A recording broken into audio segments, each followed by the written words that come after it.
आज मैं आपको कक्षा 10 सांख्यिकी स्टैटिस्टिक्स अध्याय 14 पढ़ाने जा रहा हूँ। अध्याय 14.1 प्रारंभ करने से पहले आपको कक्षा 9 में आई हुई कुछ चीज़ों का पुनरावर्तन करना आवश्यक है। सबसे पहले संख्यात्मक प्रतिनिधि, जिसे हम न्यूमेरिकल रिप्रेजेंटेटिव्स कहते हैं, संख्यात्मक प्रतिनिधि का कक्षा 9 में आपने दो भाग सीखा था। एक है अवर्गीकृत आंकड़े और दूसरा है वर्गीकृत आंकड़े। कक्षा 9 में उदाहरण में कई सवाल ऐसे दिए थे जो अवर्गीकृत आंकड़े के थे। उदाहरण के रूप में मान लीजिए ये कहा जाए कि आपकी कक्षा में प्रथम कसौटी में प्रत्येक विद्यार्थियों द्वारा गणित की परीक्षा में प्राप्त अंक, ऐसे आंकड़े यदि हम एकत्रित करेंगे तो उसमें हर एक बच्चे के अलग अलग गणित के अंक दर्शाए जाएंगे, जिसे हम अवर्गीकृत आंकड़ों के रूप में स्वीकार कर सकते हैं। कुछ उदाहरण वर्गीकृत आंकड़ों के भी थे। यहाँ हम कक्षा 10 में अध्याय 14 के सभी भाग में वर्गीकृत आंकड़ों के रूप में हम कुछ केंद्रीय प्रवृत्ति के मापक, जिसे माध्य, माध्यक और बहुलक कहा जाता है, के स्वरूप में ज्ञात करेंगे। एक बार पुनः आपको मैं बताना चाहूँगा, संख्यात्मक प्रतिनिधियों को केंद्रीय प्रवृत्ति के मापक, जिसे कहा जाता है मेजर्स ऑफ सेंट्रल टेंडेंसी, ज्ञात करने के लिए हमारे पास मुख्यतः 3 मेथड्स हैं। एक है माध्य, दूसरा है माध्यक और तीसरा है बहुलक। 14.1 में माध्य के बारे में, उसके बाद के माध्यक और फिर अंतिम अध्याय जो है वो बहुलक का दिया हुआ है। कुछ और भी चीज़ें हैं जो आपको इस अध्याय में बताई जाएंगी, जैसे कि संचयी बारंबारता, जिसे इंग्लिश में कॉम्क्यूमुलेटिव फ्रीक्वेंसी कहा जाता है। उसके बाद संचयी बारंबारता वक्रों के बारे में बताया जाएगा। वे संचयी बारंबारता वक्र जिसे हम तोरण कहते हैं, अंग्रेजी में ओजिव्स कहते हैं, उसके बारे में भी जानकारी दी जाएगी।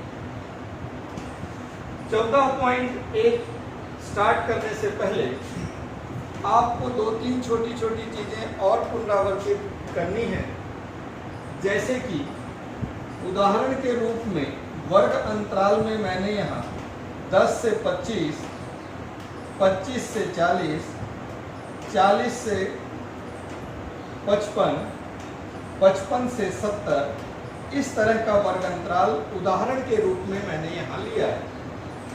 वर्ग अंतराल के बाद का जो कॉलम है उसमें विद्यार्थियों की संख्या, जिसे हम बारंबारता कहते हैं, बारंबारता को दर्शाने के लिए FI संकेत का उपयोग किया जाता है।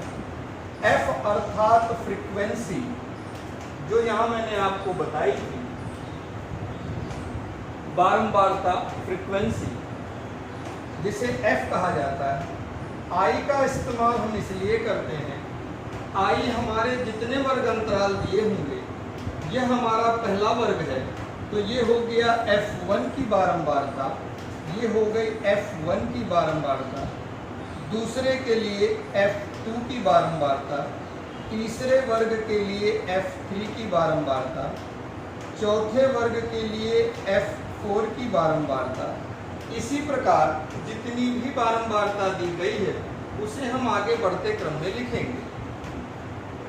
हर बार F1, F2, F3, F4 न लिखकर हम उसे संकेत में FI लिख देते हैं। I का अर्थ है वह 1 2 3 डैश डैश डैश अर्थात जितने वर्ग दिए होंगे उतने वर्ग को यह रिप्रेजेंट करेगा, इसीलिए इसे संकेत में आई से दर्शाया गया है। यह आपको लिखने की आवश्यकता नहीं है।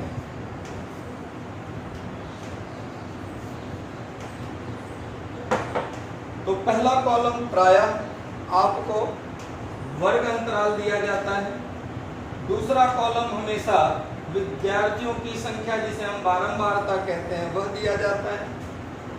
अब इसके बाद एक कॉलम जो आगे प्रश्न में आएगा,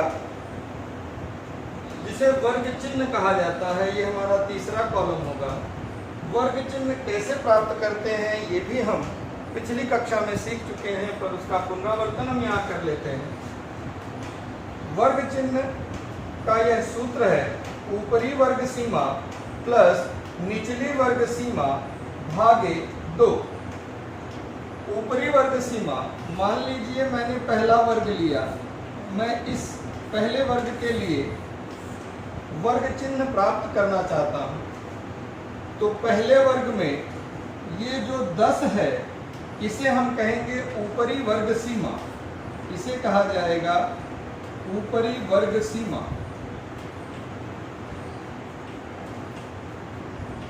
और ये 25 जो है उसे कहा जाएगा निचली वर्ग सीमा। हम लिखते हैं ऊपरी वर्ग सीमा अर्थात 10, निचली वर्ग सीमा ऊपरी वर्ग सीमा अर्थात 25।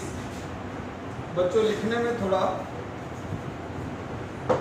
यह हमारी ऊपरी वर्ग सीमा है और यह हमारी निचली वर्ग सीमा। ऊपरी वर्ग सीमा है 25, निचली वर्ग सीमा है 10 भागे 2। 25 और 10 का हम जोड़ करें तो 35/2। 35 का यदि हम आधा करें तो 17.5। तो पहले वर्ग के लिए वर्ग चिन्ह जो हुआ वह हुआ 17.5। ये भी हमने पिछली कक्षा में सीखा था, फिर से मैं बता दूंगा। वर्ग चिन्ह जिसका सूत्र है ऊपरी वर्ग सीमा प्लस निचली वर्ग सीमा बटे 2, यह हमारा पहला वर्ग है। इसमें यह हमारी निचली वर्ग सीमा, यह ऊपरी वर्ग सीमा, दोनों का हमने जोड़ कर दिया और 2 से भाग दिया, तो 35/2 अर्थात 17.5 यह हमारा वर्ग चिन्ह कहलाएगा। इसी प्रकार हम सभी वर्ग के लिए वर्ग चिन्ह प्राप्त करते हैं। वर्ग चिन्ह प्राप्त करने में भी मेथड्स है, वो हम आगे प्रश्न में आपको विस्तार से बताएंगे।